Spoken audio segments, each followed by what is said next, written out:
Hello दोस्तों, कैसे हो आप सब। मैं सुनील स्वागत करता हूं आपका अपने YouTube channel mission government job में। आज हमारे पास हैं भौतिक विज्ञान के साइंटिस्ट। वो कहां से थे, उनके नाम और उनकी रिसर्च क्या है या क्या उन्होंने रूल्स दिए उनके बारे में। तो सबसे पहले हमारे पास नाम आएगा गैलीलियो जी का। गैलीलियो कहाँ से थे? इटली से थे। इन्होंने कौन सा नियम दिया? जड़त्व का नियम, जिसको हम कहते हैं in Russia rule of in Russia. और एक है गति के समीकरण, यानी कि इक्वेशन ऑफ मोशन। ओके, अब दोनों इंपॉर्टेंट है, तो मैंने यहाँ नीचे डेफिनेशन भी लिखी है कि जड़त्व का नियम क्या है।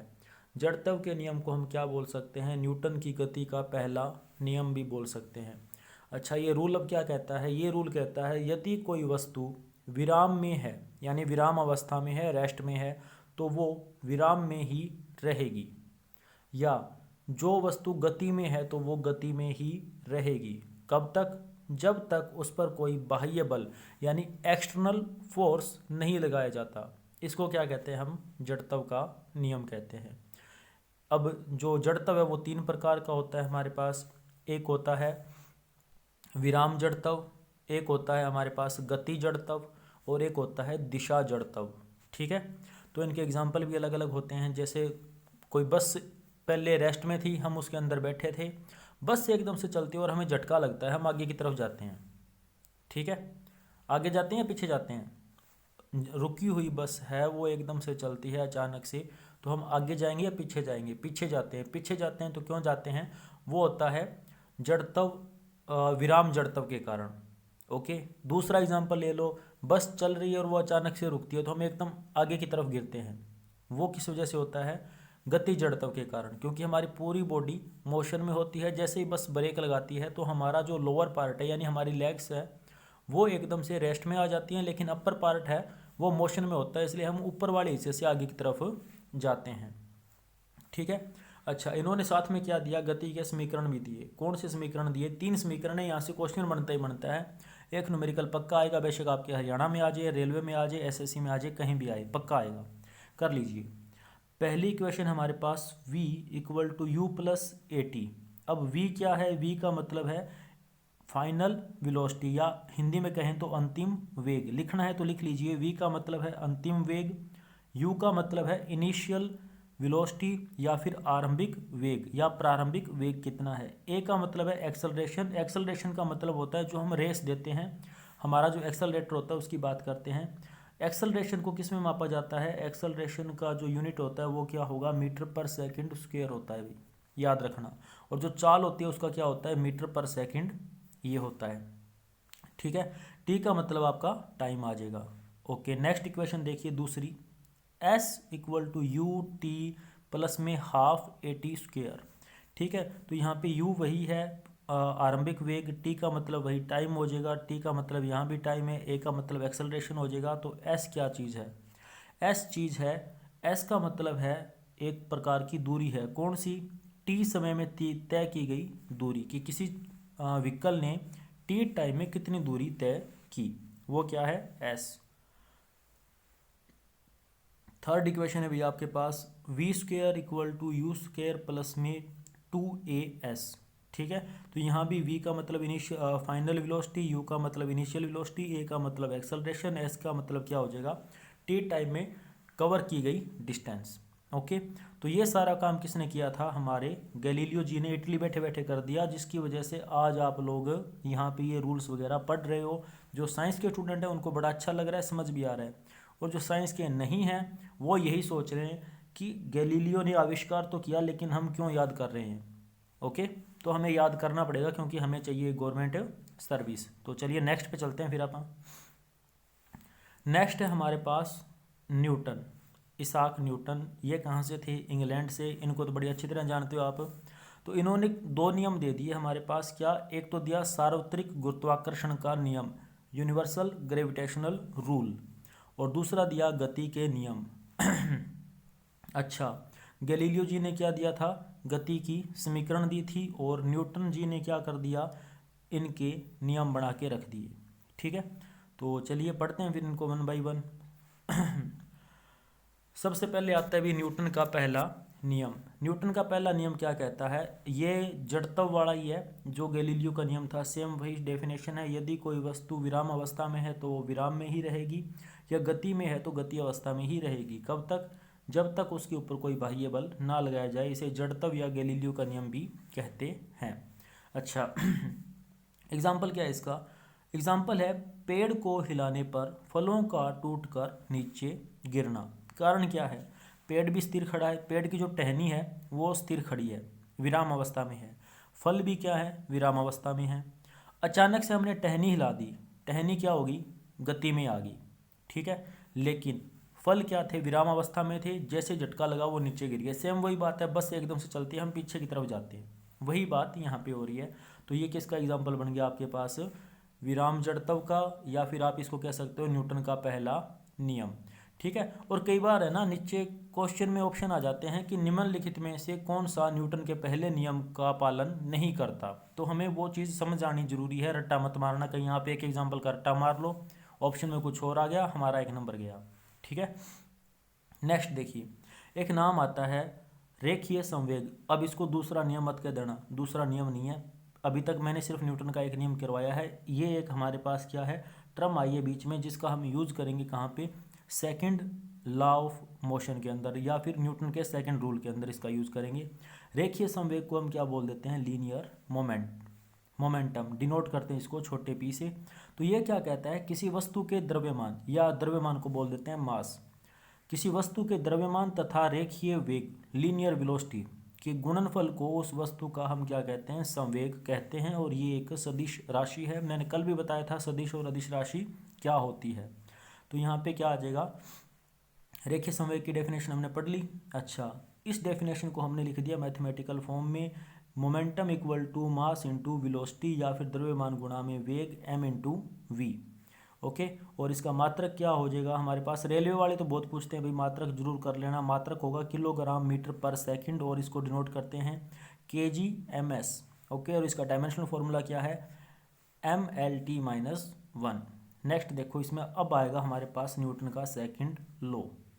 तो ये क्या कहता है हमें, न्यूटन का दूसरा नियम, किसी वस्तु पर बल की दिशा में कार्यरत बल, ये बड़ी अच्छी चीज़ है, अभी ध्यान से समझना।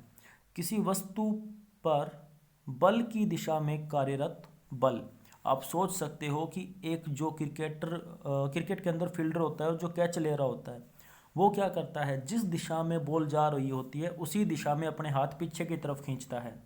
तो इसको कहते हैं जिस तरफ बॉल ने बल लगाया उसी दिशा में कार्यरत बल।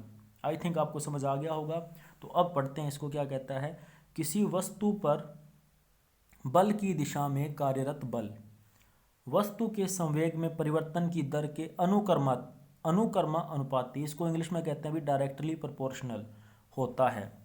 तो हमने क्या कर दिया, force directly proportional to rate of change of momentum, ठीक है।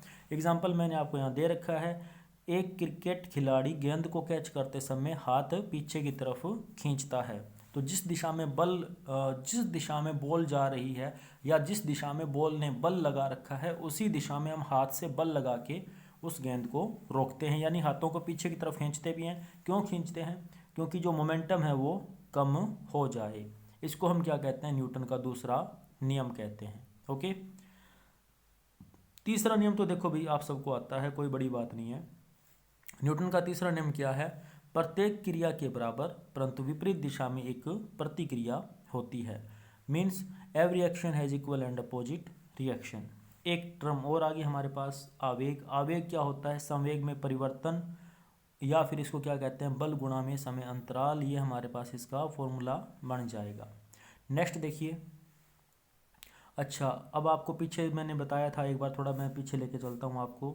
ये जो हमारे न्यूटन जी हैं, इन्होंने क्या क्या किया था, एक तो इन्होंने नियम दिए थे गति के नियम, और एक इन्होंने क्या कर दिया था, सार्वत्रिक गुरुत्वाकर्षण का नियम दिया था। तो अब हम पढ़ेंगे सार्वत्रिक गुरुत्वाकर्षण चीज़ क्या है, या यूनिवर्सल ग्रेविटेशनल फोर्स क्या चीज़ है।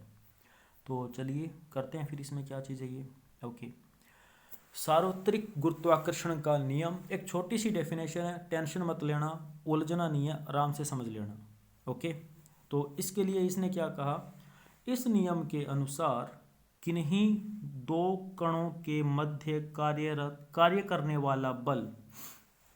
इसके कहने का मतलब है, साइंस ये कहती है कि एक हमारे पास कोई चीज़ यहाँ पड़ी है और एक चीज़ यहाँ पे पड़ी है, ये दोनों चीज़ें क्या है, इनके बीच में कोई ना कोई बल लग रहा है। ये कहता है, जैसे यहाँ पे लिखा हुआ है ना, इस नियम के अनुसार किन्हीं दो कणों के मध्य कार्य करने वाला बल उनके द्रव्यमानों, यानी इस वस्तु का भी कोई ना कोई वजन है और इसका भी कोई ना कोई वजन है। मान लेते हैं इसका वजन है हमारे पास m1 और इसका वजन हमने मान लिया m2, ठीक है। उनके द्रव्यमानों के गुणनफल, अब हमें क्या करना है, m1 गुणा m2 करना है, जो मैंने यहाँ पे कर रखा है, ठीक है।